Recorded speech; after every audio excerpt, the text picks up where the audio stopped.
नमस्कार, मैं डॉक्टर पानसे, महाकौशल क्षेत्र का प्रथम न्यूरोसर्जन, अनंत मल्टी स्पेशलिटी हॉस्पिटल से आपसे बात कर रहा हूं।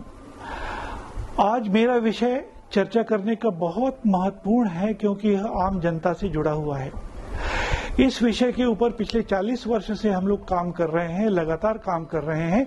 मेरा ऑब्जर्वेशन छोटा सा मैं बताऊंगा कि शुरू के सालों में मैं ये प्रॉब्लम यानी कि जिस बात पे मैं बात कर रहा हूं, एपिलेप्सी, मिर्गी, फिट, यह प्रॉब्लम हम लोगों को पहले ज्यादा फ्रीक्वेंटली देखने को मिलते थे, आज भी देखने को मिलते हैं, पर फ्रीक्वेंसी कम हो रही है।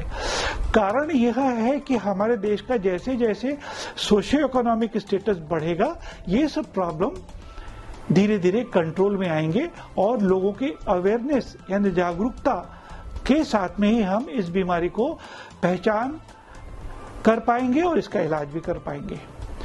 यह बात मैं आपको मिर्गी, fit, epilepsy, convulsion, generalize seizure disorder, ये सब एक ही चीज है, नाम अलग अलग है। इसके बारे में मैं जागरूकता के तहत आपसे बात कर रहा हूं।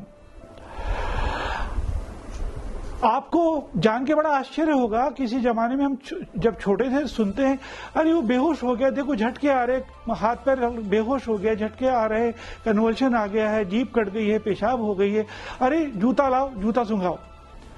यह मिथ थी हमारे देश में, यह धीरे धीरे जा रही है। इसलिए मेरे को बहुत अच्छा लगता है कि यह सब चीजें आजकल सुनने को नहीं मिलती है। अब दूसरा प्रश्न उठता है कि यह किस उम्र में होता है। यह सभी उम्रों में हो सकता है, न्यूबॉर्न से लेकर 100 साल की उम्र में किसी को भी हो सकता है। और अगर हो सकता है तो इसके कारण क्या है? अपने डेवलपिंग नेशन होने के कारण ये इन्फेक्शियस प्रॉब्लम, मतलब बुखार से संबंधित वायरल इन्फेक्शन, ट्यूबरक्लोसिस वगैरह वगैरह इन्फेक्शियस डिजीजेस से संबंधित ये प्रॉब्लम्स छोटे बच्चों में बहुत ज्यादा होते हैं।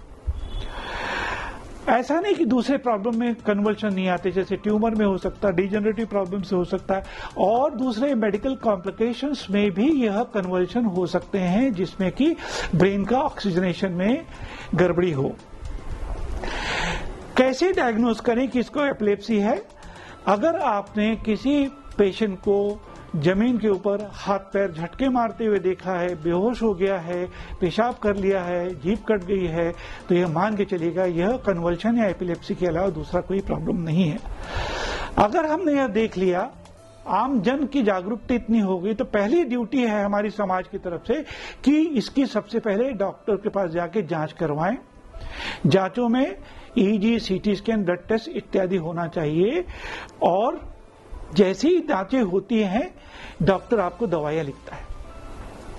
दवाइयां पुराने समय में जो फिनोबार्बिटोन और गार्डनल या एप्टाइन, ये पुरानी दवाई हैं, सस्ती दवाइयां हैं, पर ये आज भी कारगर हैं।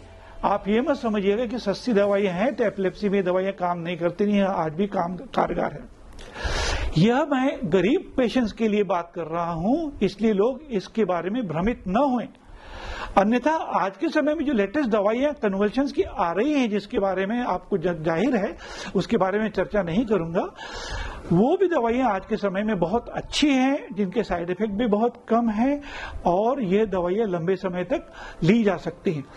कन्वर्शन की दवाइयों में लगातार लेने के बाद में साइड इफेक्ट बहुत कम होते हैं।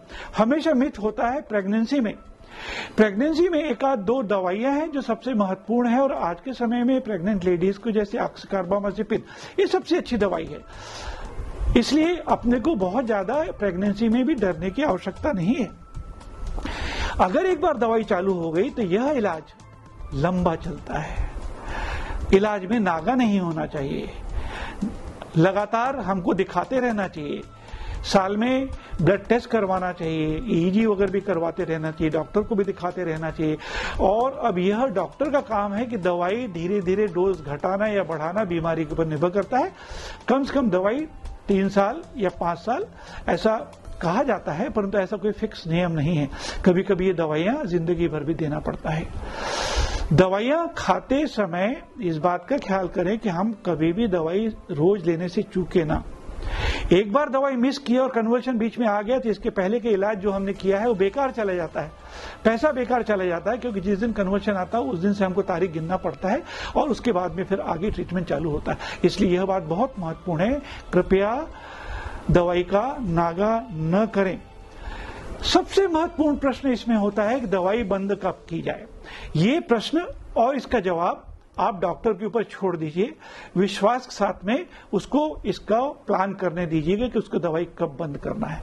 कभी कभी ये दवाइयां जिंदगी भर भी खानी पड़ती, इसका भी डिसीजन आप डॉक्टर को ही लेने दीजिएगा। आपको लगा होगा मेरी बात सुन के कि अरे मिर्गी की बीमारी मतलब बड़ी खतरनाक बीमारी है, हम तो इससे नॉर्मली जी नहीं सकते, पर ऐसा नहीं है। आपको जान के आश्चर्य होगा, नेपोलियन का नाम सुना है आपने? जॉन्टी रोड जो ऑलराउंडर साउथ अफ्रीकन क्रिकेटर थे, उनका नाम सुना है? इन लोगों ने इंटरनेशनल क्रिकेट खेला है, नेपोलियन को तो आप जानते ही जानते हैं। इन लोगों ने जिंदगी निकाली है, बढ़िया मस्ती में निकाली है, और एक ने क्रिकेट पे राज किया, एक ने जमीन पे राज किया, दोनों ने राज किया। आप सोचिए, ये बीमारी ठीक होने वाली बीमारी है, इसमें सिर्फ सजग होने की आवश्यकता है। कृपया इसके बारे में अपन ध्यान दें, दवाई बंद न करें, लगातार लेते रहे, और डॉक्टर की बात दवाई बंद करने के लिए अपन जरूर सुने, अपने मन से या अपने विचार से कोई भी दवाई कम ज्यादा न करें। इतना बोलते हुए मैं आपको अपनी वाणी को विराम देता हूं। सुनने के लिए आपको बहुत बहुत धन्यवाद।